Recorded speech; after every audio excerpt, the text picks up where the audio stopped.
Prodi Pendidikan Bahasa dan Sastra Indonesia kelas 5A. Pada kesempatan kali ini saya akan mempraktikkan praktik mengajar kelompok kecil dan individual. Selamat menyaksikan.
Minggu lalu kita sudah belajar mengenai cerita fabel.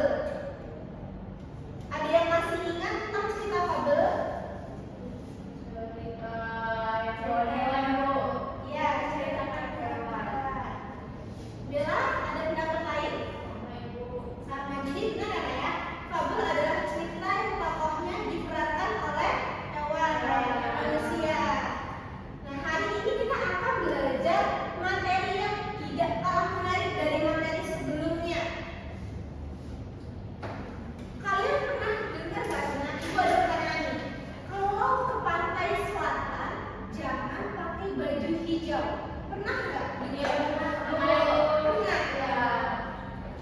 Menurut kalian, kenapa sih tidak boleh memakai baju warna hijau? Kenapa sih?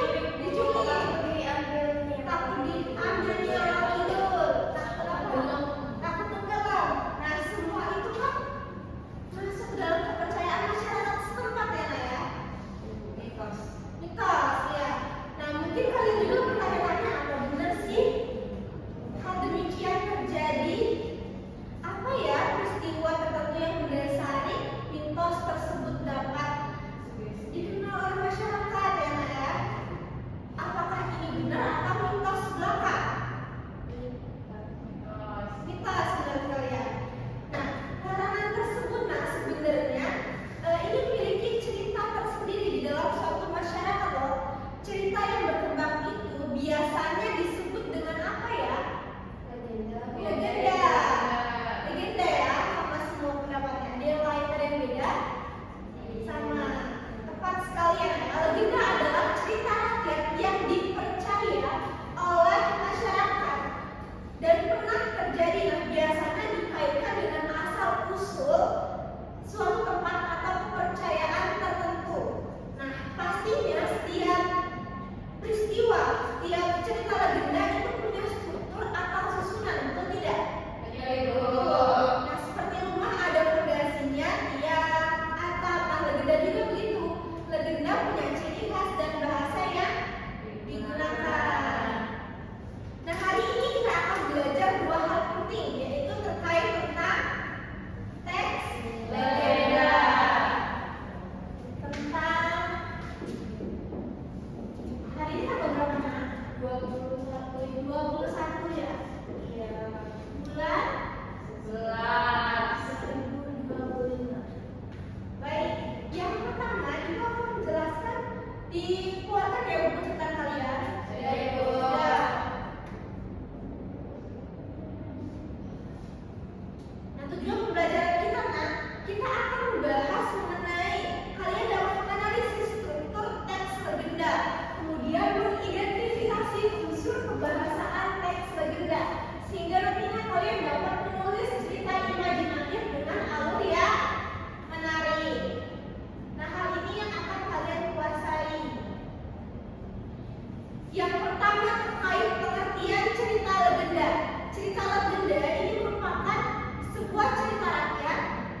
Cerita rakyat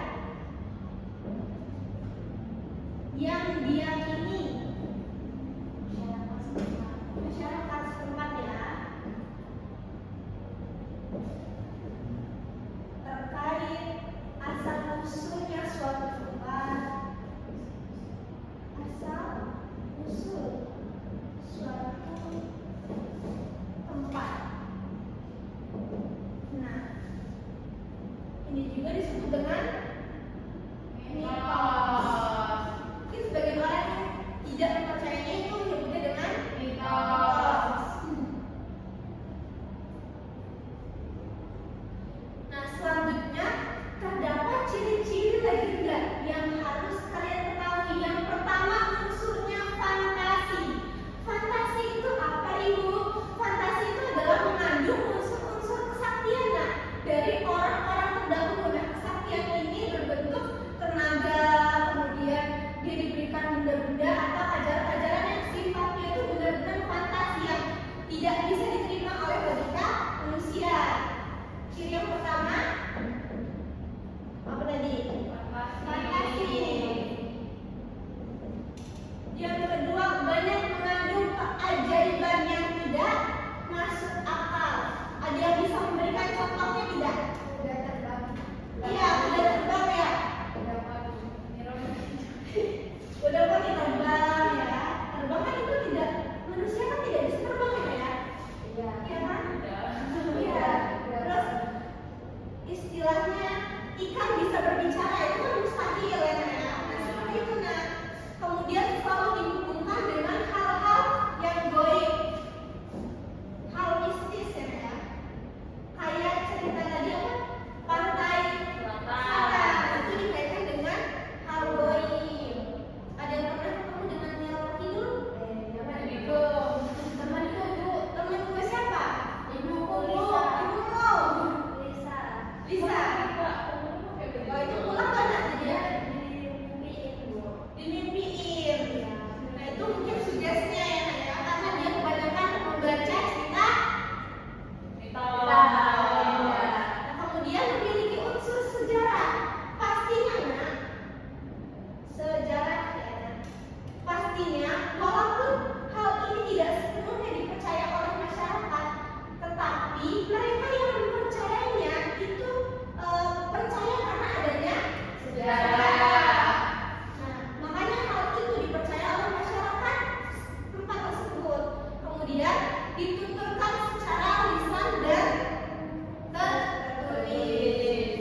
Lisan tertulis. Dahulu memang dituturkan secara lisan, yang langsung dengan berkembangnya teknologi sekarang banyak kayak di media cetak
yaitu legenda Syekh Abdul Qadir.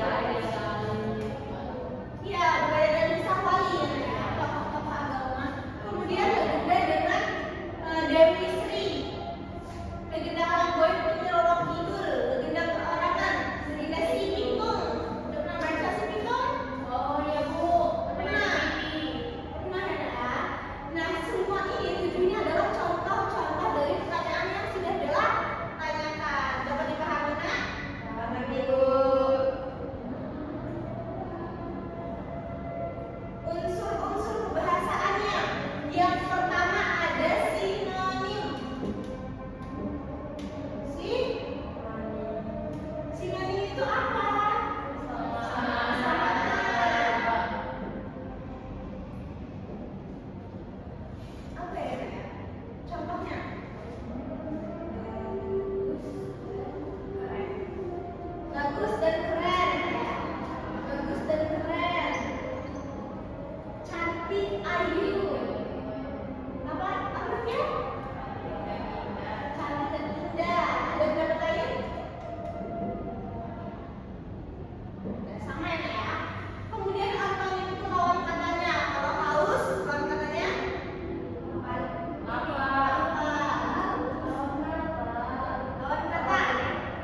Kemudian untuk Manggar, istri dan anaknya menghilang. Kemudian air menyembur deras dari pijakan istri Toba dan menenggelamkan wilayah itu hingga menjadi Danau Toba dengan pulau yang kemudian dinamakan Pulau Mesir. Dan kodanya atau pesan yaitu cerita berakhir dengan terbentuknya Danau Toba akan pelanggaran janji Toba. Kemudian akan dilanjutkan oleh saya. Untuk isi ceritanya menceritakan tentang seorang petani bernama Toba yang menikahi putri jelma Anikan dengan syarat ia tidak boleh membuka rahasia asal usul istrinya. Ketika ia melanggar janji tersebut karena marah kepada anaknya, terjadi bencana besar yang menenggelamkan daerah itu menjadi Danau Toba. Untuk pesan moralnya yang pertama itu jaga janji, karena melanggar janji dapat membawa akibat buruk. Yang kedua itu kendalikan emosi, jangan mengucapkan sesuatu saat marah. Dan yang terakhir itu bersikap jujur dan bertanggung jawab, seperti samasi dan seharusnya menjalankan tugasnya. Terima kasih. Sekian presentasi dari nama kami. Assalamualaikum warahmatullahi wabarakatuh. Waalaikumsalam warahmatullahi wabarakatuh. Kita beri apresiasi dulu untuk kalian sudah pandai ya untuk menganalisis struktur, menganalisis pesan moralnya, ya. Semua saling bekerja sama lagi beliau juga. Nah, yang perlu kalian ketahui adalah kalian menganalisis supaya orang percaya dengan argumen kita. Tadi kan kalian menjelaskan orientasinya di bagian ini, orientasi di bagian ini. Nah, untuk itu kalian bisa menggunakan bukti pada kalian dengar ya, sebagai bukti bahwa apa yang kalian nyatakan di dalam lembar kerja kalian itu nyata adanya ya. Tapi kalian lihat sudah bagus untuk menganalisis strukturnya dan pesan moralnya sesuai dengan cerita, strukturnya sesuai dengan cerita. Baik, silakan duduk. Terima kasih Bu.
sudah selesai semuanya? Sudah. Sudah. Bella dan Intan apakah sudah? Sudah Ibu. Ya, kita tunggu ya.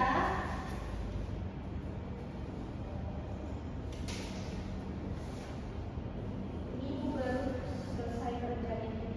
Koreksi. Ulangan harian kelas 7C.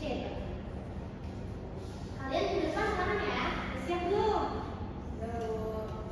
Mungkin yang udah tuh. Ya siap nih belajar. Enggak ya? Belajar. Setelah siap belum? Ngarang. Iya.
Dikumpulkan ya, nah ya. Baik, Ibu. Ibu pamit ya, Nak ya. Assalamualaikum warahmatullahi wabarakatuh. Waalaikumsalam warahmatullahi wabarakatuh. Terima kasih, Bu. Assalamualaikum warahmatullahi wabarakatuh. Perkenalkan, saya Intan Fadila. Saya di sini sebagai observasi lisan dari calon guru Saneha Jovita Sari dengan topik teks legenda. Berdasarkan observasi tulis, calon guru Saneha menunjukkan kehangatan, menunjukkan kepekaan, mendengarkan, merespon, membangun hubungan saling mengerti, mendukung, mengerti perasaan, dan menangani emosi siswa atau mengendalikan situasi.